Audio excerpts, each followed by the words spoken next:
மா மா என்ன? நான் சீக்கிரமா காசு சம்பாதிக்கிறதுக்கு ஒரு நல்ல ஐடியா வச்சிருக்கேம்மா. எதுவானோ சீக்கிரம் சொல்லு, எனக்கு ஆபீஸ்க்கு டைம் ஆயிடுச்சு. நம்ம ஒரு ஃப்ளவர் பொக்கே ஷாப் வைக்கலாமா? $50 போதும். $50 ஃபிளவர்ஸ்லாம் வாங்கி ஒர்க்கெல்லாம் செஞ்சிருவியா? அட லூஸ் அம்மா, நான் சொல்றத முழுசா கேளு. நம்ம எங்க வைக்க போறோம்ன்றதுதான் இங்க இருக்க ட்விஸ்டே. எங்க? ஆ, நல்லா கேளு. நம்ம செமிட்டரி வாசல்ல வைக்க போறோம். புரியலையா? அதாவது நம்ம சுடுகாட்டு வாசல்ல வைக்க போறோம். அதுல என்ன ப்ராஃபிட் இருக்கு? இந்த ஊர்ல செமிட்டரிக்கு வரவங்க எல்லாம் ஒரு பொக்கே தான் வாங்கிட்டு வந்து வச்சுட்டு போறாங்க. நம்ம வாசல்லயே கடை போட்டு வித்தோம்னா நம்ம கிட்டே வந்து வாங்க போறாங்க. சரி, நீ அப்படி செமிட்டரி வாசல்ல வச்சானா ஒரு நாளைக்கு 5 பேர் வருவாங்களா? அப்ப மத்த இருக்க ஃபிளவர்ஸ்லாம் வேஸ்டா தானே போகும். அப்படி கேளு. நம்ம ஒரு நாளைக்கு 2-3 பொக்கே தான் பண்ண போறோம். அதையே திரும்ப திரும்ப விற்போம்.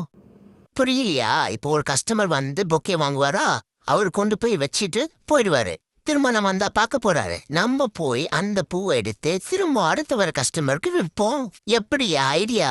உன் ஐடியா வச்சுட்டு சீக்கிரமா நரகத்துக்கு போனா போலாம், பணக்காரன்லாம் ஆக முடியாது. ஐயய்ய, ஸ்டார்டிங்ல இப்படி நெகட்டிவா எல்லாம் பேசாத. நான் பணக்காரன் ஆயிட்டு வந்து உன்னை பாத்துக்கிறேன். சரி சரி, ஒரு 50 ரூபாய் இருந்தா கொடு.